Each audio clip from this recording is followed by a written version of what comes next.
एक कहानी ऐसी भी प्रवीण के साथ। कुणाल ने एक क्रूज के टिकट्स जीते। तकरीबन 20 दिन का क्रूज था।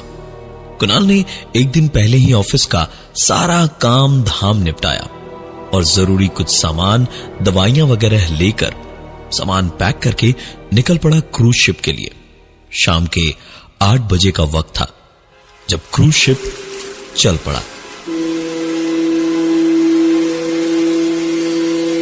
कुणाल काफी थका हुआ था तो सीधे कैबिन अलॉटमेंट की लिस्ट देखकर अंदर चला गया। हर कैबिन में 2 लोगों को रहना था। छोटे से कैबिन में 2 लोगों के होने का मतलब है कि अंदर बंक बेड होगा, यानी कि एक के ऊपर दूसरा बेड। कुणाल ने जाकर सामान रखा रूम में तो देखा रूममेट का बैग पास ही रखा था, लेकिन वो था नहीं कमरे में। पूरे कमरे में सड़ी सी मछलियों जैसी बदबू और सीलन भरी थी। हो सकता है कि एक बार शिप चल पड़ेगा तो दिक्कत नहीं होगी, और वैसे भी रूम्स सारे भर चुके थे तो अब तो रूम भी चेंज नहीं होना है। यही सोचकर कुणाल क्रूज की पार्टी में डेक पर गया तो जरूर, पर थकान ज्यादा थी तो सिर्फ खाना खाकर जल्दी ही लौट कर आ गया और नीचे वाले बेड पर सोने को लेट गया। कुछ देर के बाद कैबिन के अंदर एक आवाज के साथ उसकी नींद खुली।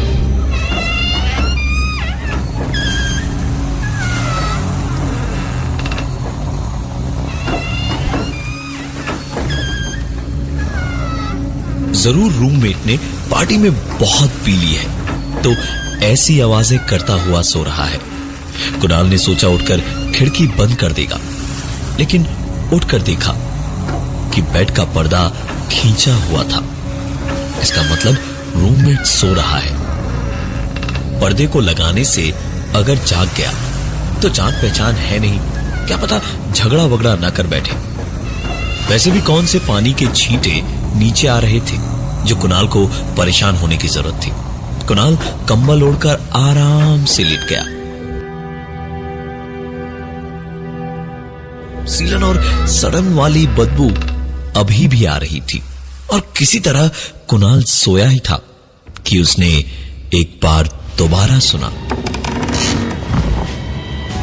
ऊपर वाले बंक से कुणाल का रूममेट नीचे कूदा और उसने हाँफते हुए दरवाजा खोला और बाहर की ओर दौड़ गया और कमरे का दरवाजा खुला ही छोड़ गया।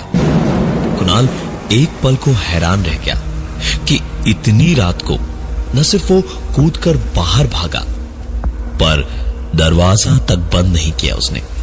कुणाल ने उठकर दरवाजा हल्के से अटका दिया और दूसरी तरफ पीठ करके सो गया। सवेरे उठा तो मौसम खराब था।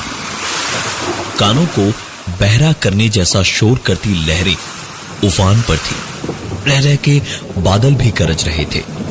कुणाल उठा और सीधा डेक पर ऊपर ही चला गया और वहां जाकर बेहद काला, घने और बिजली की चमक के साथ रह रह के बादलों से घिरा हुआ आसमान देखकर आज पहली दफे वो बारिश और तेज हवा से घबरा रहा था।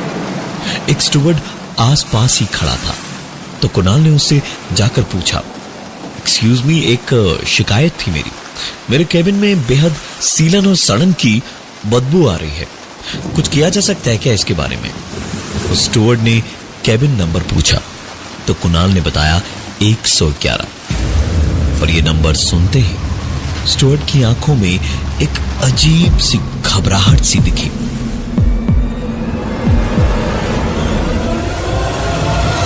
कुणाल ने पूछा कि बात क्या है, तो स्टूवर्ड ने कहा कुछ खास नहीं सर, उस कैबिन में सभी ने इस प्रॉब्लम का जिक्र किया है, लेकिन जैसे ही वो स्टूवर्ड बोलते बोलते रुक गया तो कुणाल ने तुरंत उसकी चोरी पकड़ ली और पूछा, देखिए सच सच बताइए क्या है वहां, मुझे उसी में 20 दिन रहना है अभी। ये सुनकर वो स्टूवर्ड थोड़ा घबरा गया और उसने कहा, सर दरअसल उस कैबिन में 20 दिन बहुत ज्यादा है। लोग 4 दिन से ज्यादा अभी तक हुए तीनों क्रूजेस पे टिक नहीं पाए हैं। सभी समंदर में कूद गए हैं और कोई भी आज तक दोबारा नहीं मिला। एक कहानी ऐसी भी प्रवीण के साथ। वो स्टुअर्ड इतना बोलकर आगे बस इतना बोला कि उसकी नौकरी पर बनाएगी अगर किसी ने उसे ये बातें करते हुए सुन लिया। कुणाल भी नीचे ब्रेकफास्ट करने चला गया। मौसम अब बेहतर हो रहा था धीरे धीरे। ब्रेकफास्ट टेबल पर कुणाल ने बैठकर खाना शुरू ही किया था जब शिप के कैप्टन ने अपनी तारीफ बताई और पूछा कि आपने अपने रूममेट को देखा है सवेरे से। कुणाल ने कैप्टन को बताया कि कैसे वो देर रात रूम से निकल गया और उसके बाद दिखाई नहीं दिया है बिल्कुल भी। कैप्टन ने कैप उतारकर टेबल पर रखी और कुछ पल सर पे हाथ रखे बैठा रहा और फिर उसने कहा, देखिए पूरी क्रूज पे भागदड़ मच जाएगी, सब परेशान हो जाएंगे, इसलिए किसी से कुछ कहिएगा मत। हमें डर है कि शायद वो यानी कि आपका रूममेट समंदर में कूद गया है।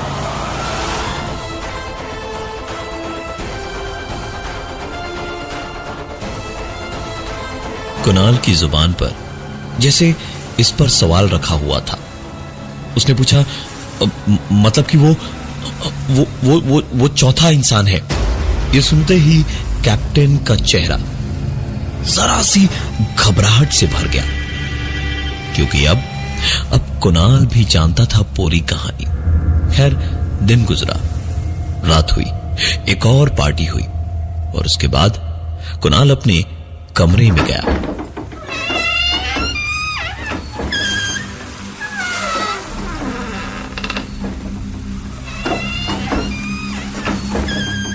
कुणाल ने सबसे पहले खिड़की बंद की और फिर पर्दे खींचे और कपड़े बदलकर नीचे वाले बंक पर आराम से कंबल ओढ़कर लेट गया। नींद भी उसे कुछ देर में आई, जिसके बाद एक जोर की आवाज से उसकी नींद खुली।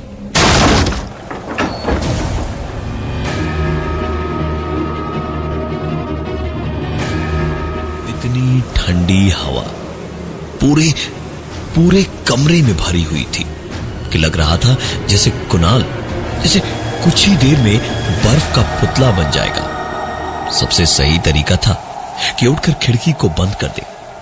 कैबिन में घना अंधेरा था। कुणाल उठा और ऊपर वाले बंक बेड पर चढ़ा, उस पर बनी खुली खिड़की को बंद करने के लिए, और उस पर बैठ के जैसे ही कुणाल ने खिड़की पकड़ने को हाथ बढ़ाया तो कुछ वजनदार था उस बिस्तर पर जो पीछे हटा, और कुणाल की तो जैसे सांसें उखड़ गई। उसे साफ साफ समझ आ रहा था कि सामने कोई है या कुछ तो है जो कुणाल को भांपकर पीछे हट गया था।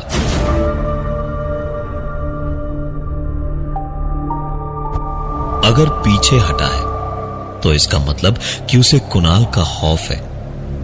कुणाल ने बंक का पर्दा पूरी तरह हटाया और अपने हाथ धीमे धीमे उसी ओर बिस्तर से सटाकर आगे बढ़ाता गया, तब तक जब तक उसको ये नहीं समझ आया कि उसने कितनी बड़ी गलती कर दी है, क्योंकि थोड़ा सा हाथ आगे बढ़ाते ही कुणाल के हाथों को कुछ बेहद सर्द जैसे बर्फ का टुकड़ा था, लेकिन सख्त नहीं, नरम था और शायद समंदर के पानी से गीला हो रखा था। उस घने अंधेरे में दिखाई तो कुछ दे नहीं रहा था। कुणाल पीछे हटने के चक्कर में ऊपर से लड़खड़ाकर गिर पड़ा और कुणाल के हटते ही कमरे से बाहर वो जो कुछ भी था भाग गया, लेकिन कुणाल उसे कहां जाने देने वाला था। वो उसके पीछे भागा, लेकिन बाहर निकलते ही कदमों की कोई आहट नहीं थी और ना ही कुछ साफ दिखाई दे रहा था अंधेरे में।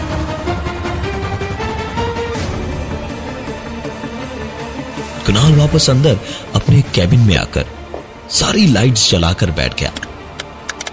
सोने का तो सवाल ही नहीं उठता, क्योंकि ऊपर वाला बंक बेड अब इतना गीला था कि पानी की बूंदें तो टपक ही रही थी, लेकिन साथ ही पूरे कैबिन में इतनी सड़ी बदबू भरी थी जैसे कोई समंदर की लाश पड़ी हो वहां, जो पानी में सड़ी हो और समानों बाद निकाली गई हो। एक कहानी ऐसी भी प्रवीण के साथ। सवेरा होते ही कुणाल तुरंत डेक पर पहुंचा और इंजन रूम के पास कैप्टन के कैबिन पर जाकर कैप्टन को रात को जो जो हुआ वो सब कुछ बताया। कैप्टन कुछ मानने को तैयार ही नहीं हुआ। कुणाल ने बार बार कहा और कैप्टन को लेकर अपने कैबिन में आया वो गीला बंक बेड दिखाने। तो बेड बिल्कुल सूखा हुआ था, कहीं ना एक बूंद पानी था और आज पहली बार कोई बदबू, कोई सीलन नहीं थी कैबिन में। कुणाल कैप्टन को बार बार बोलता गया कि वो सच बोल रहा है, उसने जो देखा, उसने जो महसूस किया वो सब कुछ सच था, कुछ भी ऐसा नहीं था जो वहम हो। तो आखिरकार कैप्टन ने चिढ़कर कहा, अच्छा ठीक है, मान लिया कि आप सच कह रहे हैं, लेकिन मैं तब तक नहीं मानूंगा जब तक मैं अपनी आंखों से ना देख लूं। आज की रात मैं आपके साथ आपके ही कैबिन में रहूंगा, ठीक है?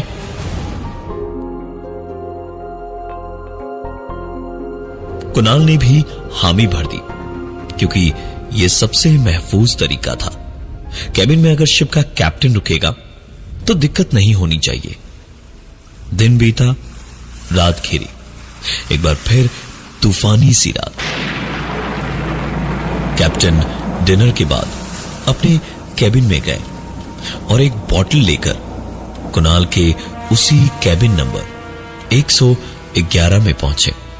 उन्होंने बॉटल खोली, 2 ग्लासेस में पैग बनाए और बैठे बैठे बातें करने लगे। कुणाल ने बातों बातों में पूछा कि आखिरकार दिक्कत है क्या? तो कैप्टन ने जवाब में बताया कि इस शिप को जब इसके नए मालिक ने खरीदा था तो इस कैबिन नंबर 111 का दरवाजा बंद ही नहीं था, बल्कि इसके ऊपर तख्तियां लगाकर इसे और मजबूती से बंद किया हुआ था।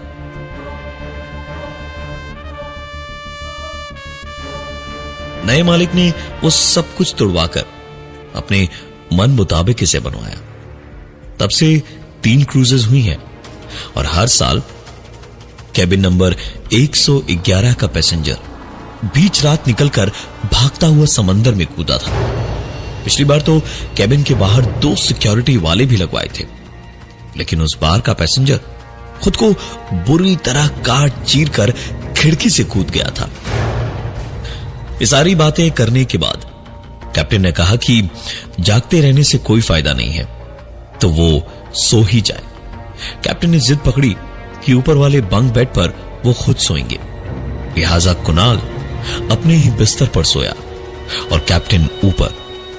कैप्टन का तो पता नहीं, लेकिन कुणाल जल्दी सो गया और तकरीबन 1 घंटे के बाद उसकी नींद टूटी एक आवाज के साथ।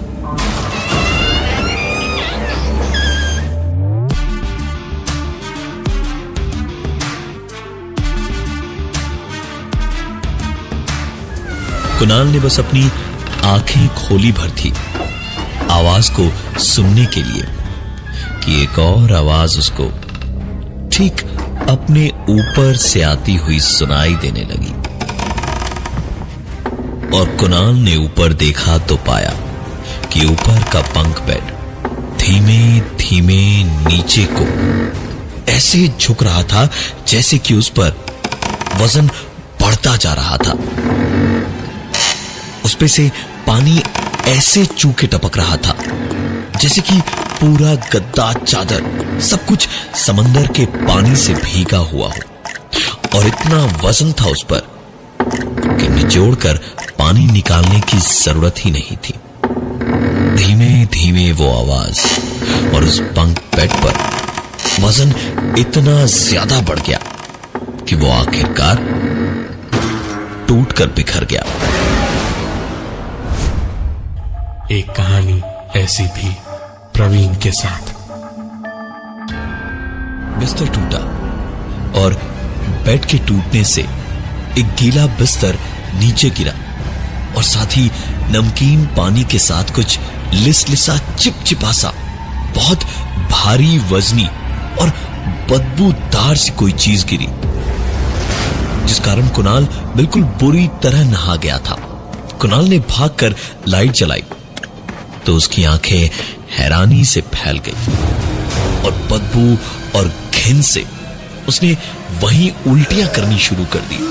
ऐसा लग रहा था जैसे सालों पुरानी कोई लाश थी जो सड़ चुकी थी और बेड पर से गिरने की वजह से टुकड़े टुकड़े हो गई थी। कैप्टन ऊपर के बेड पर नहीं थे और कुणाल की उल्टियां रुकने का नाम नहीं ले रही थी।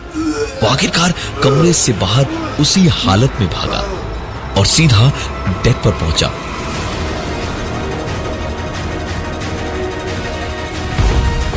डेक पर पहुंच के वहां पे लोगों को चीख चीख कर अपने कैबिन में बुलाने लगा।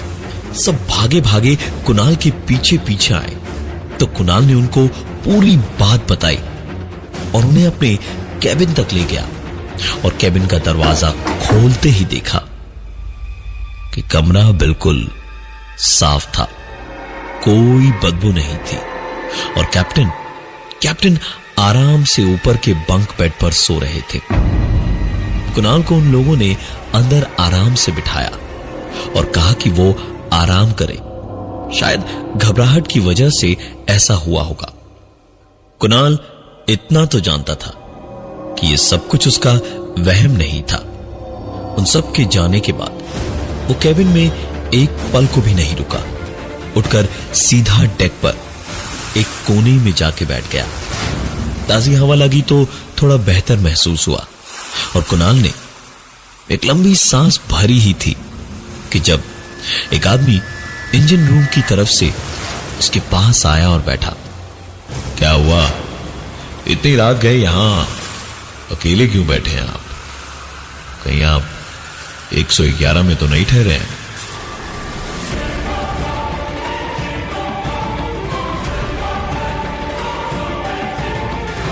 कुणाल ने हामी भरी और उस आदमी से पूछा, ये 111 में आखिर हुआ क्या था जो वहां कोई भी नहीं रह पाता? उस आदमी ने जवाब में कुणाल को बताया कि ये तब की बात है जब इसके नए मालिक ने इसे खरीदकर रेनोवेट नहीं करवाया था। कुछ साल पहले एक क्रूज पर निकलते वक्त एक मरीज आया था इस 111 नंबर के कैबिन में। मौत के बेहद करीब था, दुनिया में उसका कोई नहीं था, तो आखिरी ख्वाहिश यही थी कि एक बार एक महंगे क्रूज पर जा सके। जितना पैसा था बचा हुआ वो सब लगाकर यहां आया था। दिक्कत बस एक थी, उसकी बीमारी का पता चलते ही लोग घबरा गए। दूसरे पैसेंजर्स में अफरा तफरी सी मच गई कि एक इतना सीरियस पेशेंट कैसे उनके साथ सफर कर सकता है।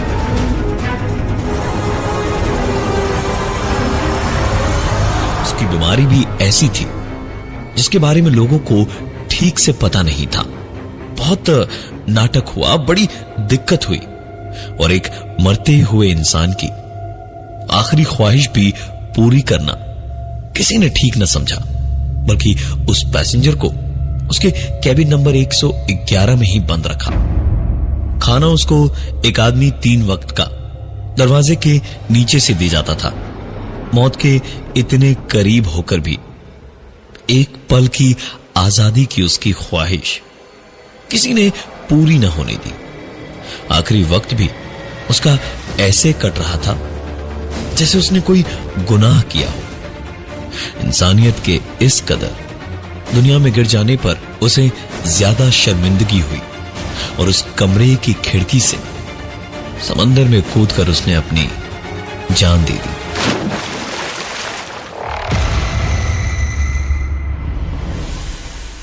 लेकिन अपना दर्द भुला नहीं पाया। आज भी ऐसे लोग जो उस कैबिन में रहने आते हैं और उस दर्द को समझने की काबिलियत नहीं रखते हैं, उन्हें वो सजा देता है। इतना सुनकर कुणाल का एक सवाल था उससे, तो फिर मुझे क्यों छोड़ दिया? इस पर उस आदमी ने हंसते हुए कहा,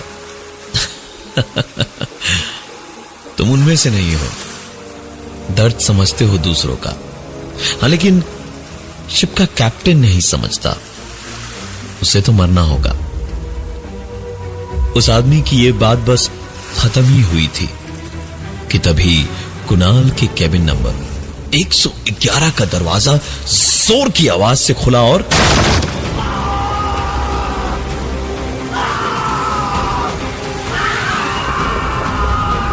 कैप्टन बाहर दौड़ा दौड़ा बदहवास सा आया और सीधे समंदर में कूद गया। कुणाल ने पलटकर जब उस आदमी की तरफ देखा तो वो आदमी अब वहां नहीं था। मैं हूं प्रवीण और ये थी आज की एक कहानी ऐसी भी